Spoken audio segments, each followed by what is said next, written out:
Hello guys! Maaga nga pala tayo nagising kasi magpapahakot tayo ng sibak o yung tinatawag na plastic, monoblock, gaya ng mga upuan, planggana, mga kulay itim at washing machine.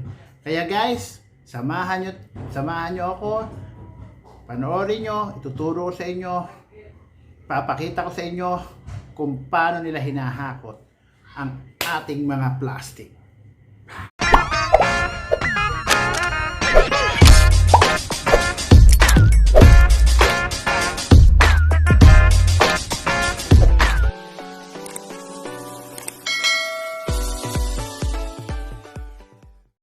Ito na guys, ito na yung mga ipapahakot ko na mga sibak o plastic, mga monoblock, washing machine. Tansya ko nga dyan pala guys, nasa 1.5 tonelada o 1,500 kilos ang tansya ko dyan. At ayan na nga guys, inumpisahan na nila ng hakutin. Pinaglalagay na nila sa jumbo. Hindi ko na ipakita kasi malis ako kanina kumain ako pero pagbalik ko ganyan na, ang bilis ng trabaho nila, di ba guys? Kanina lang punong-puno yan. Hinihiwalay nga po pala nila yung mga washing machine kasi po iba po ang presyo niyan dito sa amin, kaya hinihiwalay nila. At ayan na nga po, nangalahati na yung truck, pero aayusin pa nila yan mamaya. Nakyat ko nga, tinignan ko, pero aayusin pa daw nila yan mamaya. Kakamada pa nila yan para magkasya lahat, para hindi sayang sa biyahe. Kasi syempre alam nyo naman, kung tatapon-tapon nyo lang ng tatapon dyan, mapupuno agad yan. Yan nga po pala ang ginawa nila. Pinaglagay-lagay nila sa sako at binukod-bukod na nila. Bukod yung monoblock, bukod yung sibak o tinatawag na plastic. Tapos yun, sinisibak-sibak pa nila ng itak para magkasya sa sako at maganda ikamada. At ayan na nga guys, nakasako na, nakajumbo na. Kaya binidyohan ko na sila ng mas mataas para makita nyo kung anong ginagawa nila lahat, kung paano nila trabahuhin. Ayan, nilalagay nila sa jumbo, di ba?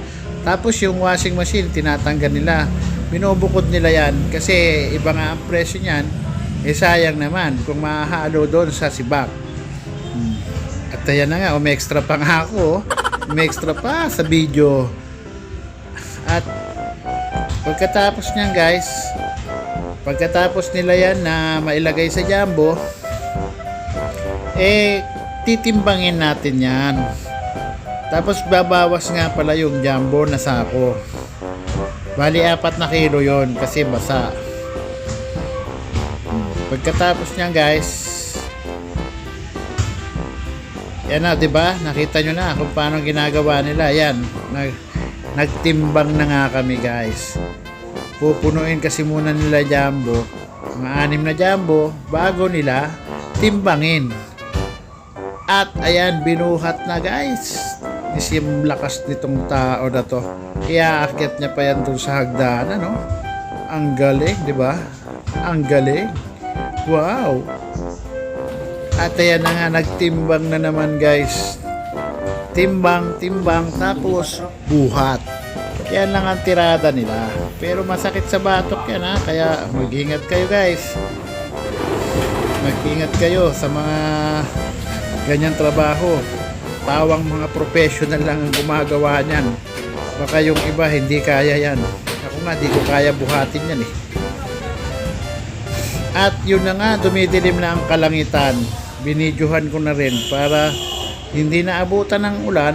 Nagmadali na nga sila guys. Ayan na yung mga washing machine, binukod na nila, pati yung sibak ko. At ayan na nga yung lista ko, medyo konti pa lang. At pinabilis na natin ang mga pangyayari guys. Ayan, tinimbang na namin yung washing machine. At sana guys, nasiyahan kayo sa panonood. Maraming salamat. At ayun na nga guys, nakita nyo kung paano nila hinakot.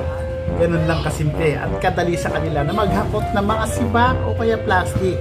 Kaya comment and subscribe na. Comment kayo guys kung may gusto pa kayong malaman para malaman po kung anong mga gusto nyong sabihin, i-comment nyo lang dito. Handa po natin sagutin ang lahat ng inyong katanungan. So paano guys? Sa susunod na video, bye-bye!